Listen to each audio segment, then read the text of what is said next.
My family background is that I was born in Wilmington, Delaware in 1934. My father's side of the family was Irish. They had been in this country since the 1850s. My mother's side of the family were both immigrants.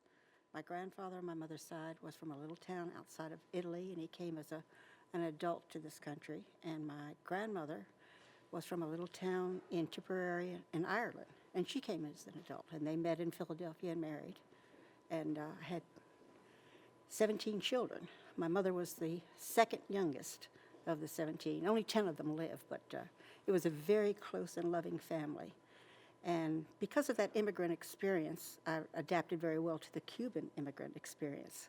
And I think that that's why we hit it off so well, and I'm so close to my family even to this day, both the ones in Wilmington and the Cuban family too. I spend a lot of time with them. As a child, my relationship with Ted was one of nurturing and loving and disciplining him when he was naughty. He was a very active and curious child, so it was a question of my running after him. I had to keep up with him because he was going in every direction at once.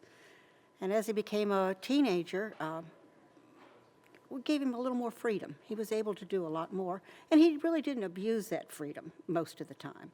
Fortunately, he didn't go through a terribly rebellious time when he was a teenager. A couple of weeks were kind of rough, but on the whole, he was a good kid. And as an adult, we are friends. He accepts my advice. Sometimes he doesn't accept my advice. Sometimes he asks for it. Sometimes he doesn't ask for it. But we're close friends, and I love him dearly. And how often do you see the grandchildren?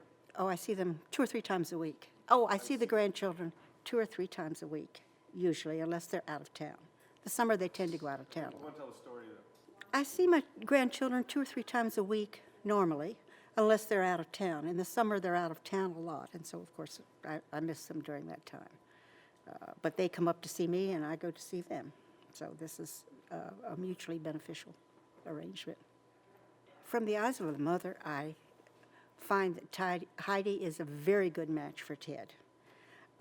She's a person with her own goals and direction. She's not a needy person, and this I appreciate very much. She allows Ted to do his thing. She supports him. She loves him, but she has her own goals and is a person in her own right, and I admire that very much. Oh, yes. I'm sorry. I supported Ted going to Christian high school because I wanted him to have the moral background that I felt that he needed as an adult. And I felt that his academic background was sufficient that it would carry him through anywhere. But he needed the emotional support of kids his own age, being an only child. And he also needed the moral support, and I felt that that was important. Well, I felt that Ted was always very talented and that he would have something special in his life. But I really had no conception of what the direction would be. Until he became a teenager, then he had more fixed ideas about what his future would be. And whatever he wanted to do, that was fine with me, as long as it was legal and moral. That was great. Can you share a couple humorous stories from Ted as a child? One of the funniest stories of Ted as a child was with his grandparents visiting us for Christmas, and they were asleep in the back bedroom, and Ted was young, and he wanted to open his Christmas presents, and we would not allow him to do so until they were up and, part of the family and watching it. So he got a glass of water, and he took it in the bedroom, and he took that glass of water and he poured it on his grandfather's face. His grandfather came out of that bed so fast. But he got up. Let me tell you, I don't know where he got the idea to pour the water on his grandfather, but he did, and it was efficacious. When he was a small child, his favorite sports team were the Cowboys, and he had a Cowboys wastebasket, a Cowboys sweater, a Cowboys hat, and he rooted for the Cowboys all the time. As he got older, he became an Astros fan and then a Rockets fan. So those were the 3 teams that he enjoyed the most. Excuse me. I think Ted handled the pressure very well. Sorry, handled the pressure of the financial hardships. I think Ted handled the pressure of the financial hardships very well, because we took the time to explain to him what the circumstances were, what the amount of money we had was, and what we were able to allow for his education. And he adapted accordingly. How do you think that helped build his character that you still see in him today? I think it helped build his character in as much as he became more independent and was able to take care of himself. As he left the house at 17, he really was leaving the nest then. And he took a couple of jobs while he was at Princeton to help put himself through. And he has been independent ever since. I would like America to know that he is a principled, loving, generous, kind man, that he is a wonderful son, a wonderful husband, and a wonderful father, and I love him very much. I think Ted would appeal to all backgrounds, at least most backgrounds in the United States, because he bases his policies on bedrock principles of the Judeo-Christian background, and these are common throughout America. From these principles, then his policies develop, and then he just needs to explain to the nation what the policies are and how they flow from these bedrock principles. Ted was surrounded by girls and women as he was growing up. He was the only boy in the family. He had two stepsisters who were 8 and 9 years older than he. He had two cousins from my sister who were 9 and 10 years older and were active in his life. And then, of course, Bibi was like a sister to him, and she was 5 years older. Do that again, except say half-sisters instead of second. Ted was surrounded by women in his life. He was the only young male in the family. He had two half-sisters who were 8 and 9 years older than he. He had two cousins who were the daughters of my sister, who were 9 and 10 years older and were involved with him. And then, of course, Bibi, who was 5 years older, who was very much involved in his life. My sister was also, but to a lesser degree. Tell me your feelings on the day Ted was sworn in as U.S. Senator from Texas. Oh, when Ted was sworn in as senator from Texas, I was so proud of him. I was just bursting at the seams, and I found it almost surreal that he had reached that particular status. It was such a wonderful thing. He had worked so hard, and the doors just opened, and he walked right through them. And it was the grace of God that put him in that position, I'm convinced.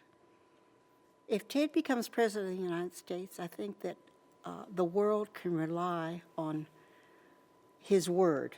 He says what he means, and he does what he says. And I think that ultimate statement of his beliefs are strong enough that it would permeate the world, and people would know where America stands.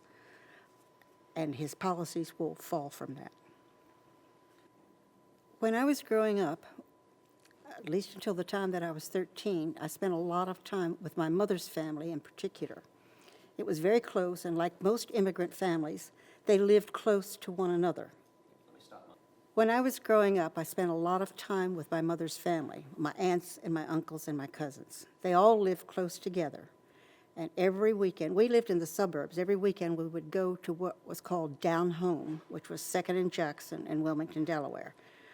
At 2nd and Jackson, most of my aunts and uncles lived there, and we would make the rounds. We would go from my Aunt Clara's house to my Aunt Madeleine's, to my Uncle George's house, to my Aunt Martha's house, to my Aunt Mamie's house, to my Uncle Al's house, and the children were always welcome. We walked in, and they treated the children as though they were their own. They gave us something to eat, they gave us money, they gave us love, and it was a wonderful, warm family that supported each other wholeheartedly. And this formed my idea of what a family should be like from a very early age.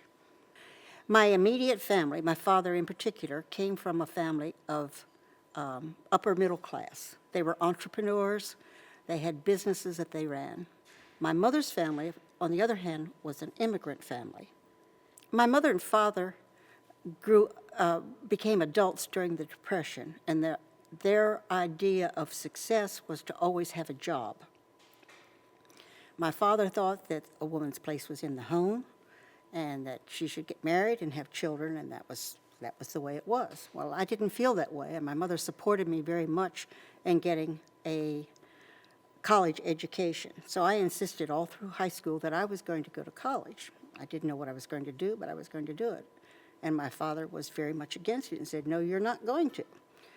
So we battled all during high school. And when my father was transferred to Houston, as I graduated from college, I moved there, and Rice University. Graduated from high school.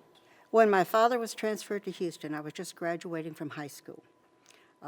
At the time, I didn't know where I was going to college. All I knew was that I was going to college.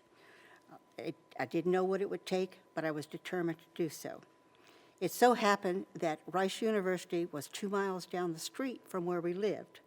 So I went there and put in my application, and 2 weeks later, my application was accepted. Now, Rice was a unique place at the time because they didn't charge tuition. Everybody there was on scholarship. It was all valedictorians and high-achieving students from large high schools. The fact that I came from a small high school was surprising, that I was accepted. But I was, and therefore my father allowed me to go to Rice, and I graduated from Rice. As a result of having not to pay tuition, just to go there and live at home, he felt it was okay for me to do that. And when he went to work, people were very pleased that his daughter had been accepted at Rice. So I got my degree in mathematics and went on from there. After I graduated from college, I got a job at Shell Research Lab in Houston as a computer programmer. At the time, there were no classes in programming. My degree was in theoretical mathematics. So all of my job training was on-the-job training. And I was fortunate enough to have a couple of men in the department who took me under their wing and taught me how to program, and were mentors to me, spent a lot of time teaching me. And this stood me in great stead for the rest of my career as a programmer. At the time that I started in programming, punch cards were the input to the computer. They had what was called key punch machines. So you had to, it was basically like a keyboard, and you punched holes in the paper cards. Well, I didn't know how to type, and I didn't want to learn how to type because I didn't want somebody asking me to type letters for them. I wanted to be treated as a professional. So I just refused to learn how to type. And we always had someone else who would do the key punching and who would do the typing. So if someone asked me to type a letter, I'd say, I'm sorry, I can't type a letter. I don't know how to type. You'll have to get someone else to do it. A secretary. I'm not a secretary. I'm a programmer. When I started off in programming, it was fairly unusual for a woman to have a degree in math and then to go into programming. But I was fortunate in the men who were my bosses because they did not treat me in a subservient way at all. They accepted me and they trained me. Shell at the time would not allow women to travel.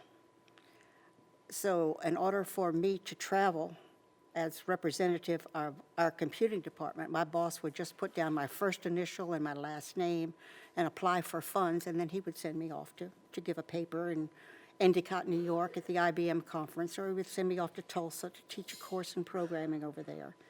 And this is the way I got to travel, because he just pretended that I was a man.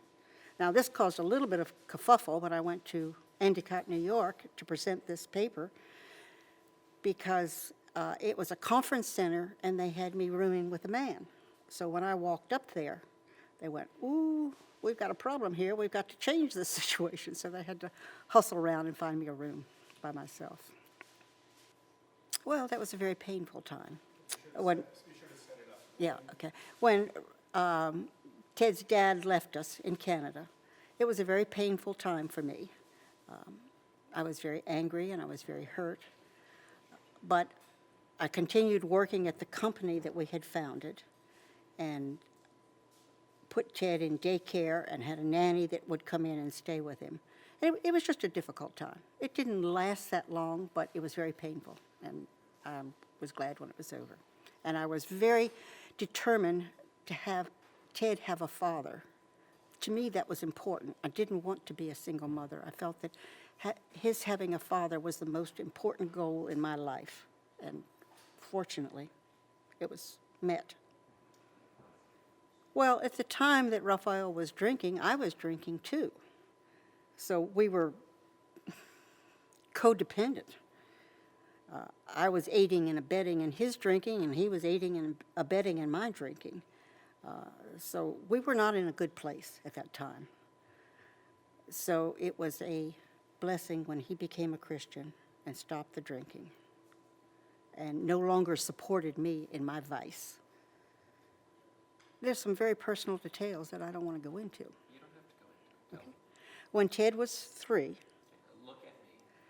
I know it's hard, Mom. okay, I'm not used to this at all. When Ted was 3, Raphael left and went to Houston. The business was very shaky at the time because the government had interfered in the oil and gas business. So Raphael went to Houston to drum up business and started working there. This left Ted and myself alone in Calgary. And this was a time when it was difficult for a single mother to put a child in daycare. There was not a big support system. So it was difficult for me. And I had been getting a much lesser salary just because of tax purposes, and I had to get my salary increased. And I had to deal with the new people that were at the company. There were political aspects of the company because other people wanted to take it over. So I was fighting the problems of being a single mother and also being stabbed in the back at the office. So it was a very unhappy time for me.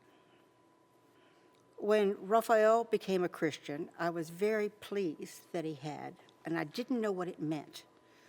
I didn't know whether it really would change him in a way that would allow us to have a sound marriage. I was skeptical. So I was on edge most of the time when he came, just waiting for him to fail, waiting for him to do something wrong, because I didn't really believe that he had changed. But it was important enough for me, for Ted to have a father, that I was willing to go along with it to see if we could not make a go of it. And it was a full 3 years after we moved to Houston that I hit bottom emotionally and was able to accept the Lord myself, and that changed my life radically. That stopped my drinking, that stopped all kinds of things going on. It was a complete change in my personality and my life, and I'm eternally grateful for that. When you build a small business, or when you build any business, I guess, but when you start off in a small business, you have to be a jack of all trades. You have to be able to do everything because you never know when somebody is going to get sick, fall by the wayside. You're going to have incomplete health. So you need to know all aspects of the business. And it also means that you're working 16 hours a day, 7 days a week. So it's a very strenuous way to live. And we used to take you to work a lot. And you would run up and down the halls and play at the office.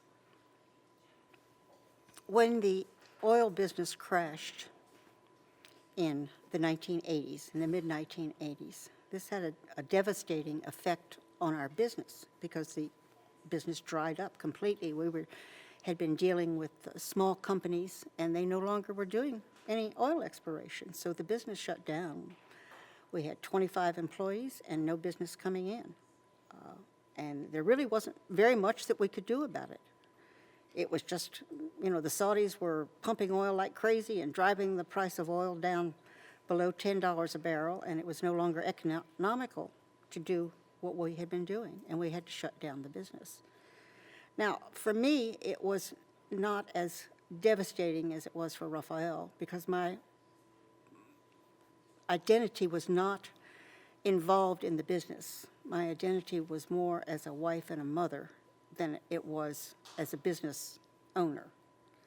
And I felt that we could start over again.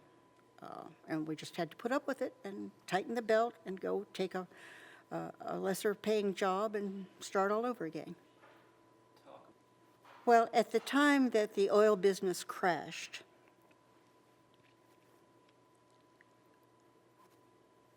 jobs were very scarce. It used to be that Houston was inundated by people coming in from Michigan, coming in from all over the country. Well, when the oil business crashed, they were renting the U-Hauls and they were going out again, and there were no jobs available. And at that time, I was getting older, and, you know, as an elder person, they were not particularly interested in hiring me. When they found out what my experience was, they really didn't want to hire me because they felt that they had to pay me too much and they wanted a younger person to do the job. So in order to get a job, I had to dumb down my resume. I had to take off most of the experience that I had and just say that I had been a housewife and that I was getting back into the business world, and this was the I had had some experience as a computer programmer, and that I had a degree in math, and that was all that I put on there. But I didn't put the various jobs that I had. I didn't talk about the development of the systems that I had done or the installation of the systems that I had done for various clients. I just made it a very simple thing in order to get hired. Well, because when Ted was in high school, that's when the oil business crashed. We had taken a lot of our money and had invested it in real estate. Well, because the oil business crashed and Houston was a one-business town at the time, the real estate business crashed too. We owned our office building, we owned various investment properties, and we were no longer able to service the debt for them. Eventually, we had to sell our house. Let me stop you. As a result of the collapse of our business, we had no financial resources whatsoever because all of the resources that we had went towards paying our debts. So when Ted started Princeton, he was stuck with having to pay for it himself. When Ted started Princeton, he had to provide for loans and scholarships for himself because we did not have any resources to provide for him. So he took 2 jobs in order to help pay for his daily expenses there. And we could give him love and kisses, but that's about it. He was stuck with having to pay the rest of it himself. And he did that very well. He got a couple of good jobs and took care of it and took out a lot of student loans, which he ended up taking quite a few years to pay off, but fortunately he was able to pay them off. When Ted first started working, he was working in D.C. at the time, and he came back to Houston for a visit. It was in September. My birthday is in November. We were going to drive to Dallas to visit Tia Sonia and the crew up there. And Ted tended to be late a lot of times. So he left me sitting at home waiting for him to come so that we could drive to Dallas. This went on for hour after hour, and I called Sonia and I said, he's not here yet. I don't know when we're coming. We'll just be there when we get there. So he arrived back at the house and he came in and I was like this. And I said, I think you owe me an apology. And he said, Mom, come outside. And so he took me by the hand. I went outside to the driveway. And here was this beautiful red Saab convertible sitting in the driveway. I said, Ted, did you buy a new car? He had just bought a Mercedes little convertible. And he said, Mom, that's your birthday present. And I went, oh my gosh. And I ran in, called Sonia on the phone, and I said, all is forgiven. We're leaving right now. We're coming to Dallas. I'll tell you about it when we get there. And I called my sister and I said, we're going to stop by. I want to show you something. Don't go to bed. Whatever you do, don't go to bed. So we drove over to my sister's house, and my sister and brother-in-law came out and saw the car. And I was so excited. And Ted was so tired that he made me drive. And I was driving this brand new car that I didn't know anything about up to Dallas. and drove all the way up there. And we got to Dallas about 2 in the morning and told Sonia, come out and see what's here. And she jumped. She was in her night clothes. She came out, jumped in the car, and took a ride in it. Everybody was excited over the car. I couldn't believe it. His generosity, and it wasn't even my birthday yet, but that was a wonderful birthday present, a very generous one. When Ted was a young lawyer, he came home from D.C. one weekend and surprised me with a new car, a red convertible. He knew how much I loved convertibles. And it was a birthday present. My birthday was in November, and he did it in September, so it was a complete surprise. My whole life, my dad's been a hero to me. My whole life, my mom's been a best friend. She has been an incredible, loving mom who for every day of my life gave me unconditional love and support. I always knew I could count on my mom. I'll tell you, she's an amazing grandmother to Caroline and Catherine. You have never seen a more doting, loving grandmother. The girls call her Mimi. And you should see when 2 little girls do cannonballs landing into her lap. I admire my mother. I've been blessed to have grown up surrounded by strong women. My mom was raised in an Irish-Italian working-class family. And she became the first person in her family ever to go to college. She went to Rice, graduated in 1956 with a math degree. That was an era where there were not a whole lot of women doing that. And I'll tell you, my grandfather, my mother's father, was not an easy man. He drank far too much, and he didn't think women should get an education. And he and my mother battled. My mother is quiet and soft-spoken, but she has a will of steel. And she battled her dad that she was going to go to college. And then she went to work in 1956 at Shell as a computer programmer. Now, you don't have to be a devotee of Mad Men to realize what the working environment was like for professional women in the computer industry and the oil and gas industry, and she was at the intersection of both. She's a strong-willed woman.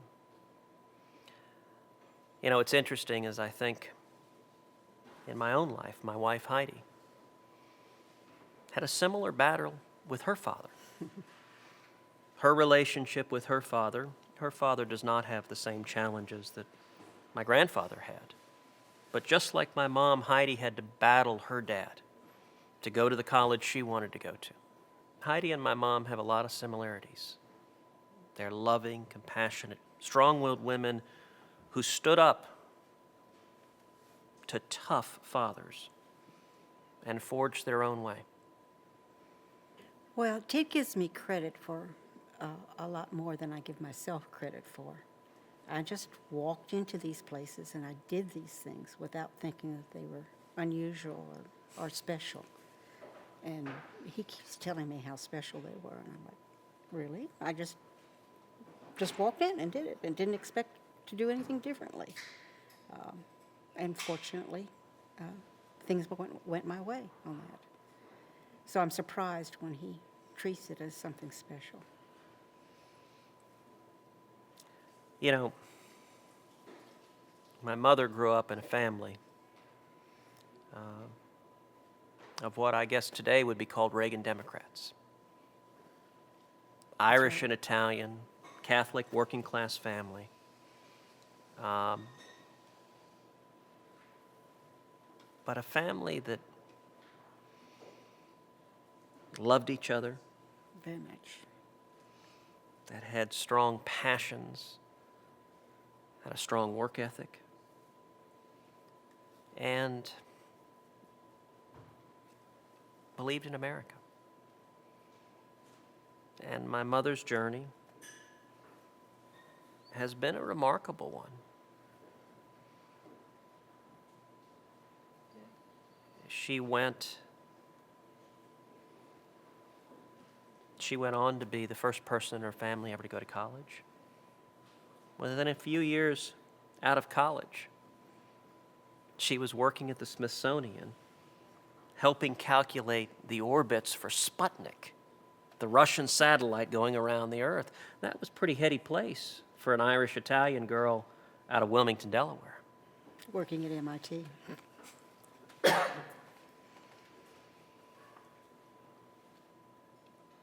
I'll tell you, my mother is an incredible prayer warrior. This has been a remarkable journey, but one of the things that gives me real strength is not a day goes by that my mom is not lifting me up in prayer That's right. for hours at a time. When I was campaigning for the Senate, my mother would volunteer. Now, my mom is very different from my dad.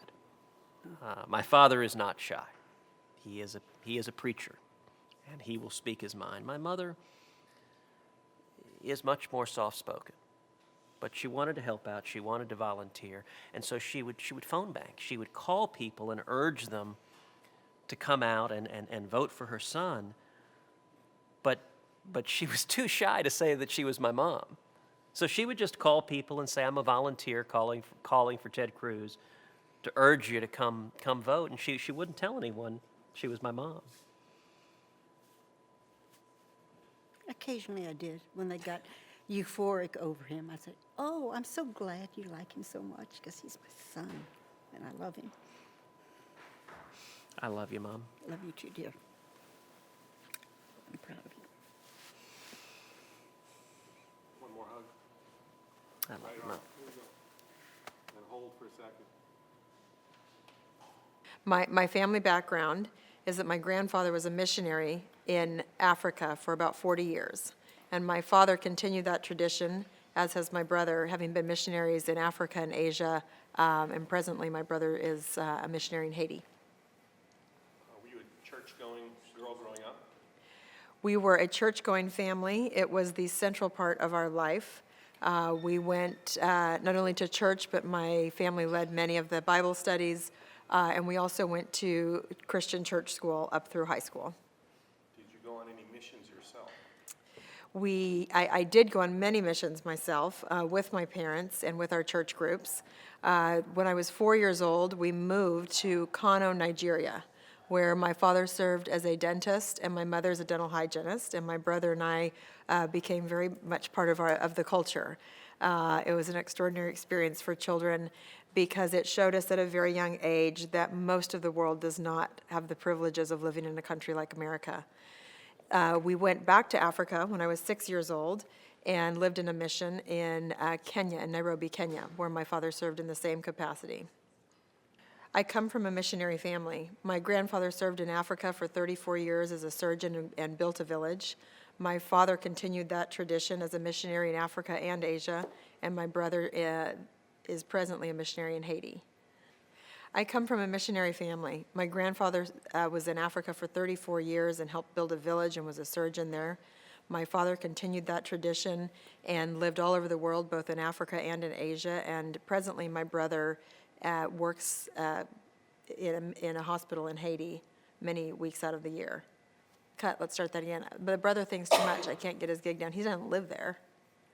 I come from a missionary family. My grandfather lived in Africa for 34 years, helped build a village, and was a surgeon.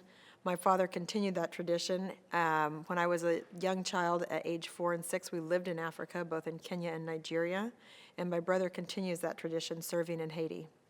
Yeah, these experiences of being able to live in Africa as a 4-year-old and a 6-year-old were transformative in that they showed us as children that most of the world does not live with the freedoms and standard of living that we as Americans are accustomed. and it created in both my brother and I a passion for giving back and for service. I did, growing up in California, I did work as a child and as a teenager. My first job that I can remember was I was the official house cleaner, housekeeper. Every Monday and Thursday, I cleaned my mother's house. I don't cook because I cleaned and she cooked. At age about 5, my brother and I started a small company together. He was 7, and we had a bread company. And we sold bread that started quite small and grew into a rather large enterprise, and did that through our teenage years. And subsequently, I had a desire to go to the East Coast and spend some summers working in both DC and New York. And so I bussed tables at a coffee shop to pay my way to make that happen. I went to Claremont McKenna College in California. My decision was based on the academic rigor of the school, its reputation for excellence in economics and government, and I proceeded to go to Harvard Business School after a few years in New York. I first became interested in politics at about age 8. My parents took us on a wonderful trip to the East Coast in the early 1980s, and we were able to see many of the cities that were founding cities of our country. And I remember distinctly going to Washington, D.C., and wondering what it would be like to be and work in some of those buildings. And so that was the beginning of my dream and interest. I subsequently was fortunate to be able to intern for a congressman, and then it proceeded from there. My family's dynamic with prayer and our relationship with God was always very much the way that we lived. It was not only something that we did, it was our way of life. My parents have strong principles, but they live and practice what they believe in a very dynamic and personal way. And so we began each morning in prayer. We were raised to get up at 5:30 in the morning since first grade. We had our Bible time, made our beds. We had prayer at breakfast and family worship. And then each night we had our Bible time and prayer. Monday nights were family night, which was more of a game night. But every weekend, my family celebrated a day of worship for God, and to have a non-commercial day of family time and worship. And so everything that we did centered around our church and our faith and our school. Tell me how many siblings, tell me about your siblings, and tell me a couple humorous stories about the dynamic between you and your siblings. I have a brother who I love very much. He's 2 years older than I am. He is an adventurous spirit. He was always a step ahead in his intellect, always had a skip of adventure and a streak of mischief. We did not go to college together, but he went on to become a doctor and rides a motorcycle to this day to his hospital. He's been known to ride a razor scooter through the surgery rooms, much to the chagrin of the nurses. He's an amazing kite surfer and he has a wonderful way of combining his mission service and medical service with athletic adventure. He has 2 young boys who are the same. My brother and I, growing up, spent a ton of time together, and we used to build things in the woods. My father is an outdoorsman and loves the mountains and the great outdoors, and so took us hiking and camping for every vacation. And so my brother and I, in addition to running our bread business together, built as good of a rendition of Yosemite Park in the woods behind our house as we could, and we worked on that tirelessly weekend after weekend. So we spent a lot of time creating things together in the outdoors. We're very good friends. My brother is funny. He's lighthearted. He is excellent as a surgeon, but he doesn't take himself too seriously. Okay, good. Ted is really their friend and their buddy. Ted is Oh, as a father to the girls, Ted is really their friend and their buddy. They are so excited when Daddy comes home. Ted loves to play games. He loves to get down on the floor and put a puzzle together. He loves to take them to Chuck E. Cheese, I think a little bit more because he enjoys playing the games there than even they do. He's the first one to take them out ice skating and to the park. And Ted's just he's extremely playful, and he's able to put work and stress behind him to just really have a good time with them. And so they are so excited when he's home. He loves to read to them. He's very animated, And our littlest one always wants someone to fall asleep on the floor next to their bed, and I often find Ted with his head propped up against the dresser, fast asleep at bedtime. From your perspective, what is Ted's relationship with his mom and his dad? Ted's relationship with his mom is one of a deep love and friendship, and she is a wise counselor. Eleanor is level-headed, she's non-judgmental, and she's always very open to telling you what she really thinks. And Ted goes to her to rest, to talk to an old friend, and to get advice. For Raphael?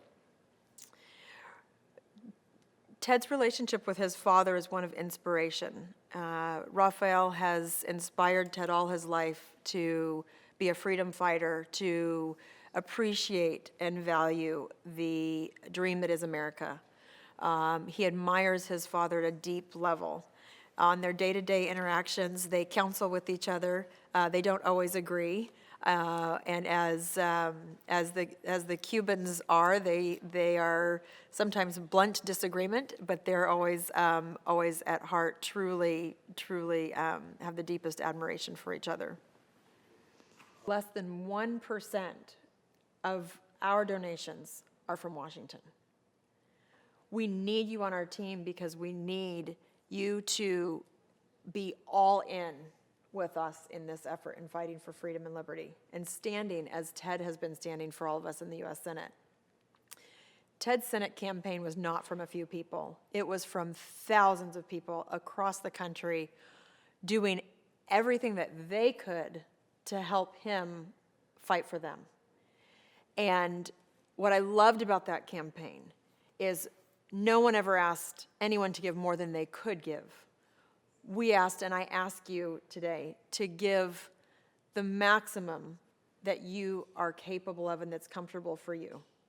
Because everyone in America can give a different amount of money, but we need every $5 donation makes a difference. Every $10 donation makes a difference. Every $15 and $20 and $50 and $100 and $1,000 makes an enormous donation.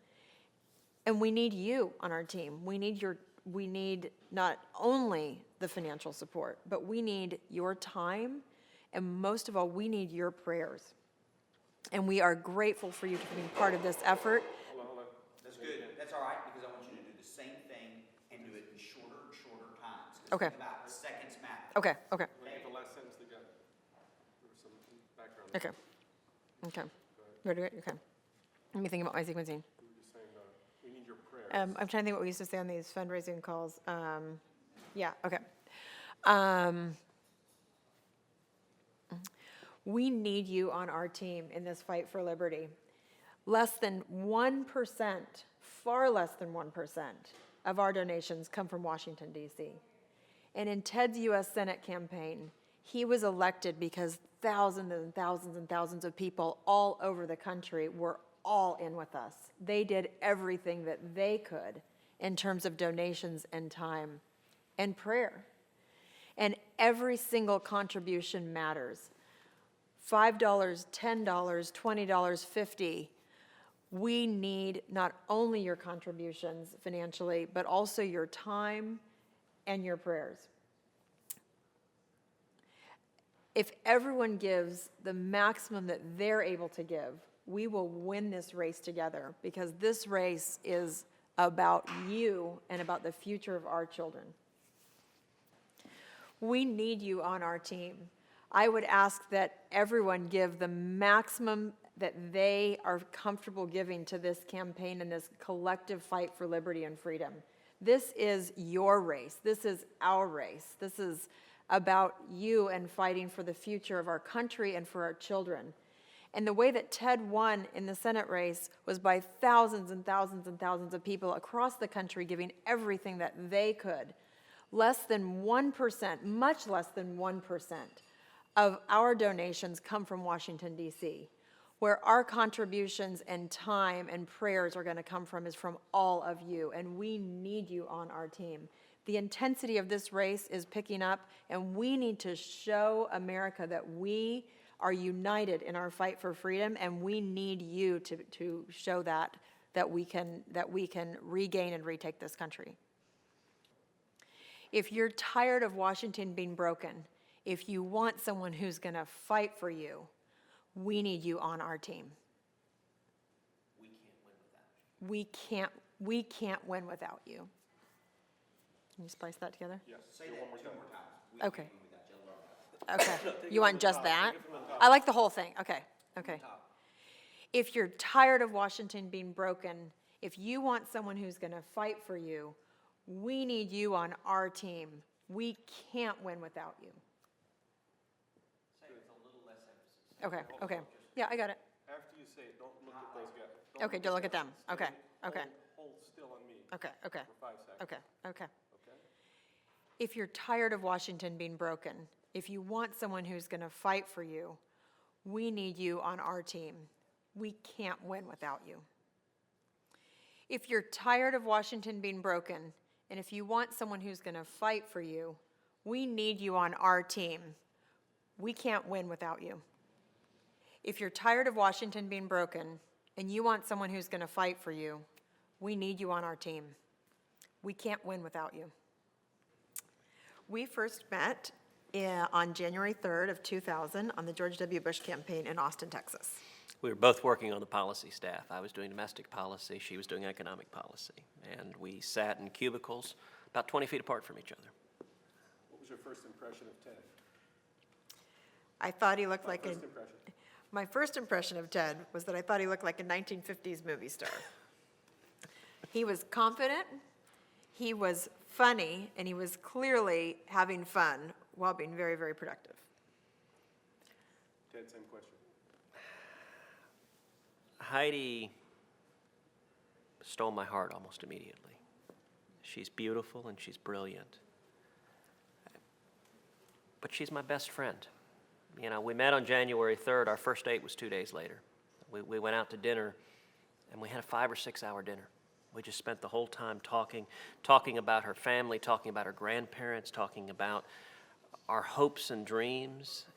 And it was a whirlwind from the very first day we met. It was a 5-hour date. How soon did you get married after this first date? We got married May 27 of 2001, and so that would have been just about a year and a half after we first met. We'd never been on vacation together. Our families had met, but there was a lot that we didn't know about each other, other than we knew that we shared the same spiritual grounding principles and goals in life. Our daughters to us are a daily reminder of our love for each other and of the wonderful way that God has put families together to create new life and to help us guide young lives to develop their talents and to fulfill their mission for Him. So they remind us every day of why we work hard, of why Ted is serving our country rather than in the private sector in a more lucrative career. And they also just bring an enormous amount of joy. 4-year-olds and 6-year-olds rarely have a bad day. Ted, same. Our daughters are the joy of our lives. They're happy, they're funny, they're full of life and spirit. They're very different. Caroline, our eldest daughter, who's 6, is a spitfire. She has an opinion on everything. Her nickname is Monkey because she climbs everything. Catherine, the 4-year-old, is a quieter spirit. She's sweet. She'll crawl up in your lap. She'll just hug on you. And I got to say, both of them, they love their mommy. I'll say Heidi is an unbelievable mom. And you're an unbelievable father and dad.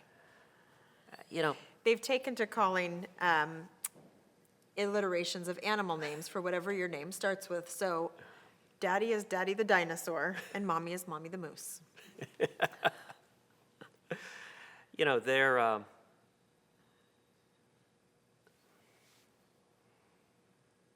I'm amazed by Heidi every day. She manages to do more in one day than I can imagine doing in a week. She is a serious professional.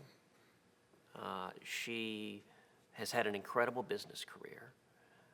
She is an unbelievable mom to our girls, showing up at every school play, at every performance, at their soccer games. And then she is my partner in everything I do. She's my best friend. And I don't know how she does it all. Any one of those should be a full-time job, and yet she does them all at the same time. Well, Ted has been known to fly home from Washington for 2 hours to be at a soccer game and to make the piano recital and to fly right back. He's also been known to take a call from me on his cell phone on the way to the Senate floor to get a little bit of advice on my daily life. And we help each other. We are great partners, and I often will say, hold on to something that I'm doing, sneak in the other room and call Ted, grab him off the Senate hallway, and get his advice before I finish my memo.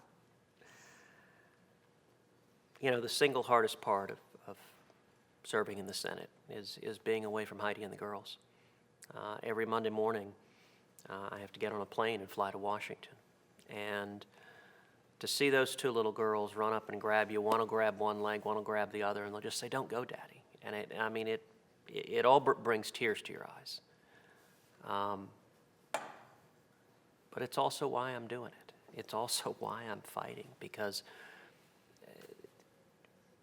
we're fighting for the future that they're going to inherit. We're fighting for the world that will be our kids' world. And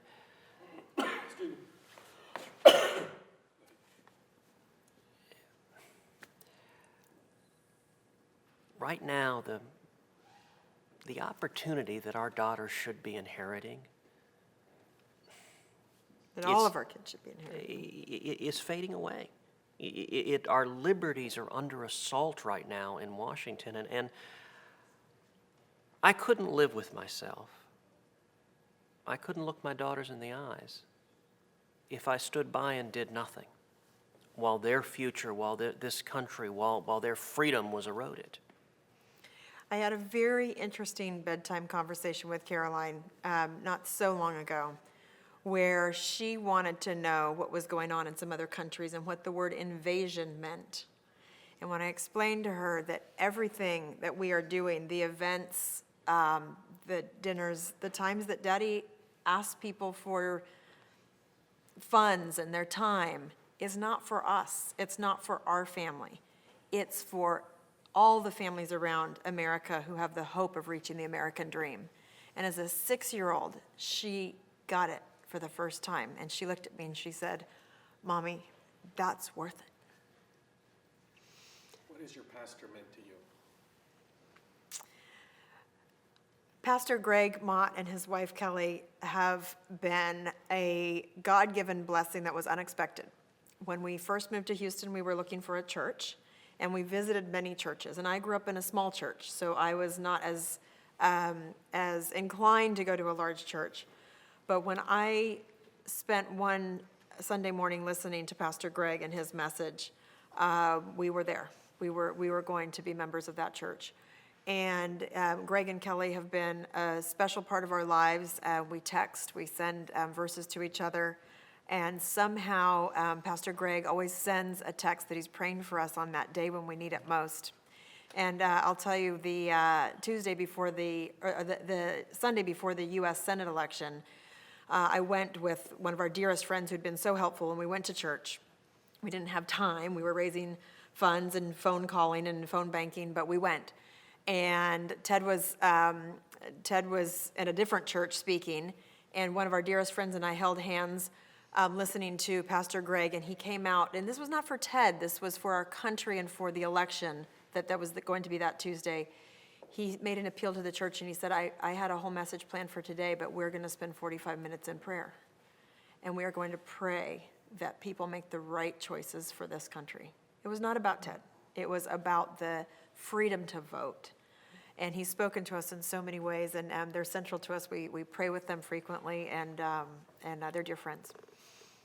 You know, we're members at First Baptist Church in Houston, and our pastor, Pastor Greg, and his wife Kelly are dear friends. They're our age. And their story, the path that Pastor Greg took to being pastor of a very large church in Houston is not a typical story. Both he and his wife are graduates of Texas A&M University. And when he was at A&M, he started a Bible study, started it in his apartment. And it started off with a handful of students, and it grew and grew and grew to where it has over 10,000 students a week coming to this Bible study. And what happened is First Baptist is an institution in Houston. It's over 100 years old. And when its longtime pastor, Dr. John Bassanio, retired, the church put together a search committee. And they recruited Greg Mott. He was 33 years old at the time and was running the Bible study at Texas A&M, a college Bible study that had grown to 10,000 students. And he came in, and part of the reason why Pastor Greg means so much to us and Kelly is that they're real. They speak from the heart about the challenges people face, about the journeys that each of us travels, our faith journey, our relationship with Jesus, the challenges of being young parents and raising kids, and they become just dear friends and a real source of strength and encouragement to us. One of the things that I love the most about Ted is, I think in our relationship, we were looking for the same thing, which was a partner. And I think Ted and I are both very much partners. And the most important aspect of that partnership, which is different than a business partnership, is that I think we both have a very, very deep and real admiration for each other. And I always think when I'm listening to him speak or when we're at an event together, if we weren't married, I'd want to just spend time with that person. I'd want to go have a coffee. I'd want to know what he thought that day. And that has been a critical element of our partnership, is that we really admire each other and we enjoy spending time together. We have a number of family traditions. Every Friday, we try to take the girls out to pizza. We go to California Pizza Kitchen. We get a corner booth. The girls crawl up on the booth, and we order pizza and just hang out together. And then we try on Sunday nights to have a date night. And we do that almost without fail, just the two of us. After we put the girls down to bed, we go out on date night. And you know, our date night is almost always the same thing. We go out for dinner and just spend 2-3 hours talking. I mean, Heidi is my best friend, and my favorite thing to do is just talk to her. And I'll tell you, there's so many things I admire about Heidi. I admire, number one, her diligence. I've never known anyone who works harder, who is more driven. I remember when Heidi was giving birth to Caroline. She was literally on her BlackBerry working while she was in labor. I had to pull the BlackBerry out of her hand and say, "Sweetheart, it'll be there when you're done. We have something else to do now." She is up at 5 in the morning working. She's up at 1 in the morning at night before she goes to bed. And she really is unbelievably disciplined and driven. She's got a heart for service. Being raised as the daughter of missionaries, I mean, when she was a little girl, she was 4 and 6 years old living in Africa. She was playing with kids there who spoke only Swahili. They spoke no English, she spoke no Swahili, but yet they played as only children can play. And one of the things that has made this journey so incredible is that whatever slings and arrows may come, I know that Heidi's always by my side. I know that we're a team. And I know that we share the same understanding of why we're doing this, why we are pouring ourselves into fighting to turn this country around. Because life isn't about material gain. Life isn't about a fancy car. Life isn't about a fancy television on the wall. Life is about making a difference in other people's lives. It's what she saw as a kid when her parents were missionaries, and it's what I see being the son of an immigrant who came from Cuba seeking freedom, that we've got to make a difference in our country. And that's why we're doing this. I'll tell you something else that I really admire about Heidi. She's strong. She is a strong woman. You know, one of the things that was really striking to me when she and I met is she had had a similar experience that my mother had had. My mother battled her father to become the first person in her family to go to college in the 1950s, to go to Rice. My grandfather didn't think women should be educated. My mother's strong-willed and stood up and fought him. Heidi has a wonderful, loving dad, but they've had a relationship with, at times, some sparks. And he didn't want her to go to college where she did, and she stood up and fought her father.